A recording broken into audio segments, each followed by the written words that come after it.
भले ही इंडिपेंडेंस के बाद इंडियन हेल्थ केयर सेक्टर में काफ़ी इंप्रूवमेंट आया है, लेकिन एक अच्छी और एफोर्डेबल हेल्थ सर्विस देने में इंडिया अभी भी काफ़ी पीछे है। WHO की स्टडी के हिसाब से 191 देशों में इंडिया हेल्थ सर्विसेज में 112वें नंबर पर आता है। यहाँ तक कि श्रीलंका और बांग्लादेश जैसी कंट्रीज भी हमसे आगे हैं। पिछले कुछ दशकों से देश की इकोनॉमिक डेवलपमेंट तो हो रही है, लेकिन ऐसी क्या वजह है जिसके कारण हम अभी भी लोगों को एक अच्छी और एफोर्डेबल हेल्थ सर्विस नहीं दे पा रहे हैं? आइए जानते हैं। Number 1, low fund allocation into health sector.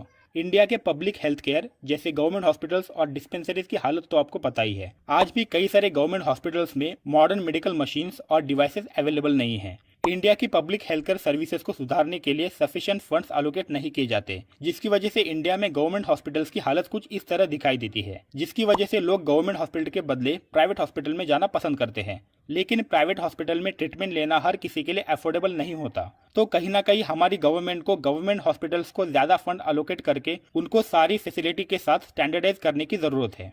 Number 2, इनएडिक्वेट infrastructure. अगर आप इंडिया की पॉपुलेशन के हिसाब से देश में available doctors, hospitals, beds, nurses का रेशो देखेंगे तो आपको एक शॉक लग जाएगा। गवर्नमेंट हॉस्पिटल्स में हर 2000 पेशेंट्स के लिए सिर्फ एक बेड और हर 10,000 पेशेंट्स के लिए सिर्फ एक डॉक्टर अवेलेबल है। अगर ओवरऑल बात करें तो WHO के हिसाब से हर 1000 लोगों के लिए एक डॉक्टर की आवश्यकता है, यानी कि डॉक्टर्स वर्सेस पॉपुलेशन का रेशो 1:1000 होना चाहिए। लेकिन 2019-20 के इकोनॉमिक सर्वे के हिसाब से इंडिया में ये रेशो है 1:1456। पिछले 5 सालों में गवर्नमेंट ने 145 न्यू मेडिकल कॉलेजेस सैंक्शन किए हैं, जिसकी वजह से इंडिया में डॉक्टर्स की संख्या बढ़ने में मदद होगी। लेकिन साथ ही साथ स्पेशलिस्ट डॉक्टर की संख्या बढ़ाने पर भी फोकस करना चाहिए, क्योंकि इंडिया में स्पेशलिस्ट डॉक्टर्स काफी कम हैं। बेसिक इंफ्रास्ट्रक्चर और मॉडर्न मशीनरी हर अस्पताल में अवेलेबल करवाना जरूरी है, ताकि लोगों को एक अच्छी हेल्थ सर्विस मिल सके।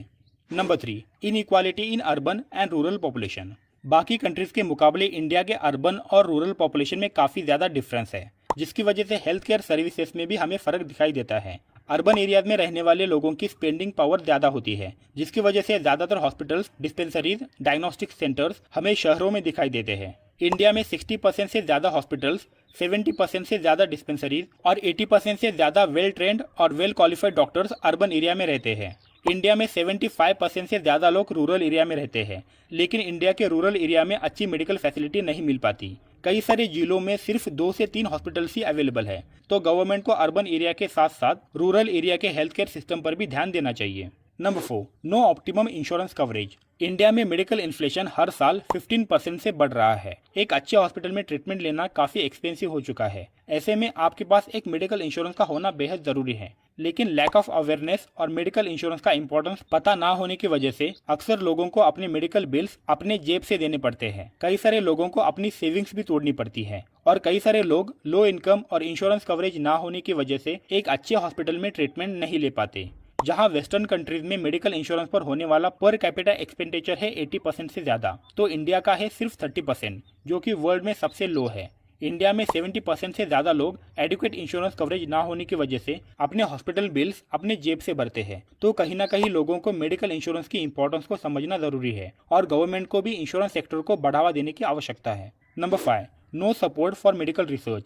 इंडिया की हेल्थ सिस्टम ऑलमोस्ट डिपेंड है वेस्टर्न मॉडल्स के ऊपर। मेडिकल साइंस में होने वाली डिस्कवरीज, लेटेस्ट ट्रेंड्स, नई टेक्नोलॉजी वाली मेडिकल मशीन्स, डिवाइसेस, इन सारी चीज़ों के लिए इंडिया अभी भी फॉरेन कंट्रीज पर डिपेंड है। इंडिया में मेडिकल रिसर्च एंड डेवलपमेंट को ज़्यादा सपोर्ट नहीं किया जाता। मेडिकल प्रोफेशनल्स और फार्मास्यूटिकल कंपनीज को अपने R&D डिपार्टमेंट पर फोकस करना चाहिए, और गवर्नमेंट को उन्हें सपोर्ट करना चाहिए, ताकि सिर्फ फॉरेन टेक्नोलॉजी और मेडिकल डिस्कवरीज पर डिपेंड ना रहकर मेड इन इंडिया कॉन्सेप्ट के साथ मेडिकल डिवाइसेस, मशीन्स, मेडिसिन पर रिसर्च और डिस्कवरी करनी चाहिए।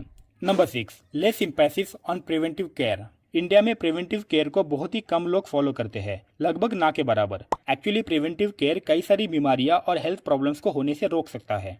लोगों के बिजी और अनहेल्दी लाइफस्टाइल से होने वाले लाइफस्टाइल डिसीज जैसे हाइपरटेंशन, डायबिटीज को हेल्दी लाइफस्टाइल अपनाकर ये डिसीज होने से रोका जा सकता है। लेकिन इंडिया में प्रिवेंटिव केयर के बारे में अवेयरनेस काफ़ी कम देखने मिलती है। आज भी कोविड-19 के इस क्राइसिस में लोग लॉकडाउन के रूल्स फॉलो नहीं करते। कोविड-19 को फैलने से रोकने के लिए गवर्नमेंट के इंस्ट्रक्शन के बावजूद भी लोग बिना मास्क पहने, बिना सोशल डिस्टेंसिंग मेंटेन किए घूम रहे हैं। तो कहीं ना कहीं लोगों के बीच प्रिवेंटिव केयर को लेकर अवेयरनेस ना होने की वजह से इंडिया का हेल्थ केयर सिस्टम ऐसी कोविड जैसी क्राइसिस में चैलेंज से गुजरता है। तो ये है ऐसे कुछ चैलेंजेस जो इंडिया के हेल्थ केयर सिस्टम को फेस करने पड़ते हैं, जिसकी वजह से इंडिया के हेल्थ केयर सिस्टम 73 ईयर्स के इंडिपेंडेंस के बाद भी इतनी ज्यादा डेवलप्ड नहीं है। इस वीडियो में बताई गई बातों को लेकर आपकी क्या राय है, हमें नीचे कमेंट सेक्शन में बताइए। वीडियो अच्छा लगा तो वीडियो को एक लाइक जरूर करें और ऐसी ही सोशल और इन्फॉर्मेटिव वीडियोस देखने के लिए चैनल को सब्सक्राइब जरूर करें। Thank you so much for watching.